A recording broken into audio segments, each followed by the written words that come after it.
Welcome back to GOT Outpost. We are still in the series Everything Sleep Systems. This episode, we are going to be diving into the different types of insulation. So synthetic versus down, and then treated down versus untreated down. Today our goal is to help you make an educated decision on which one of those insulations will best fit your needs for the adventures that you're facing, in the near future and in the distant future. Yeah, because it can heavily impact your comfort. Yes. And discomfort. Yep. So we just want to make sure we educate you as much as we can, just to hopefully allow you to prevent being uncomfortable. Absolutely. And also help hopefully improve the safety on your adventures. Yeah, definitely. So starting out, treated down versus untreated down. So basically the only difference is treated down is basically treated with a water resistant coating.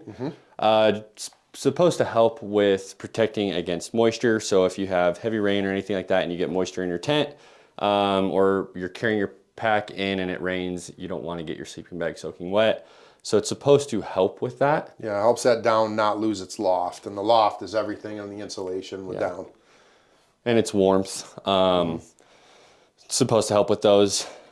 Go into Argali's test. That was pretty interesting. Brad from Argali actually has a YouTube video out right now, and it's a pretty cool test that shows the differences between waterproof down and untreated down.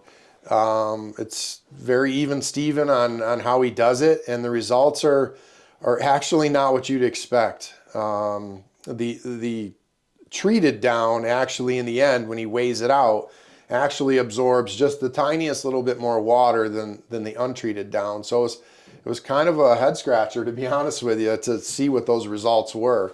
I know I'm in the market for looking for a new bag right now myself, and it, in my head I've had, treated down. That's all I thought about. But after watching Brad's test, I'm going to look at some other things. Yeah, it's pretty interesting. Yeah. Outside of that, there's not many differences. There's not really a weight difference. No, they weigh the same. There really isn't a compact difference. They compact down relatively similar. Yeah. Size. Yeah. Really, the biggest difference is just the water treated, and it sounds like Argali kind of. Yeah, I don't want to say proves the myth wrong or anything, but. Yeah, I mean, there's definitely some downsides to the waterproof down. I mean, it can get clumpy over time, which in my head, I don't have this as scientific proof, but I would think that if it gets clumpy, your untreated down bag is probably going to last longer than a treated down bag. Sorry. Yeah. That would be a definite difference for me, Absolutely. As far as longevity.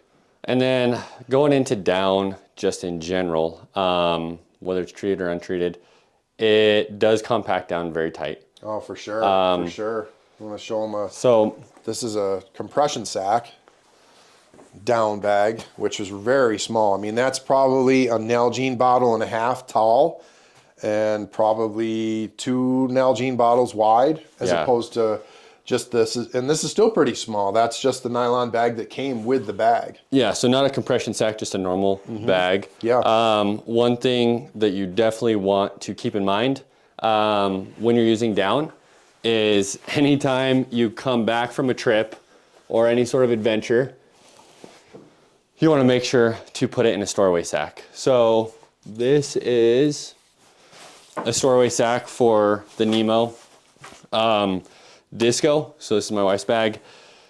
The reason why you want to put it in this bag is because if you keep it in an impression bag, it will break down the loft.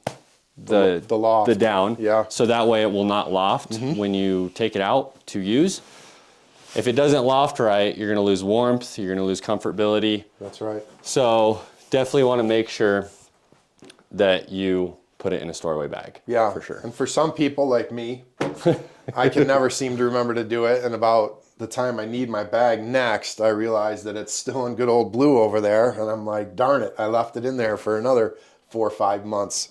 So and I can see the difference being in those bags. It does not loft back to its original. So I'm not a good example of what to do, that's for sure. So learn from our mistakes. Right, definitely. That's what we're here for. Another big thing too is it helps with the longevity. Yes. It will make it last way longer if you take it out and put it in a storeway bag. Yeah. So down versus synthetic. Yeah. Want to dive into that? Sure. There's a couple differences in that one right there. The synthetic is going to handle moist or down or wet conditions better than the down will over time. Yeah. If I was going someplace Pacific Northwest or BC or Alaska, I'm carrying a synthetic bag. It's just going to deal with moisture better than down will.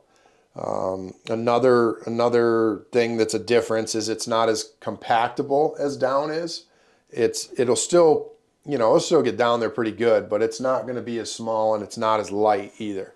So if you're on a flow trip or you don't really care about the little bit of extra weight, the synthetic's probably the better way to go in a damp or wet condition. Absolutely. It can tend to break down faster than a normal down sleeping bag, as long as the down is taken care of properly. As long as both are taken care of, side by side, I would say synthetic usually breaks down faster than down would. Yeah.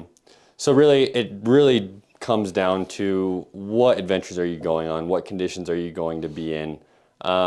Wet, I would go synthetic, even over the treated down. I agree.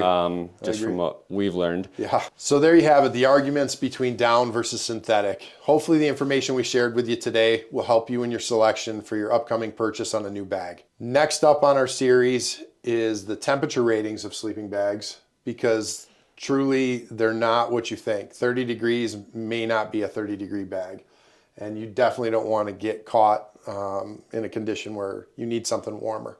So we'll catch you on the next one. Absolutely. See you then. See ya.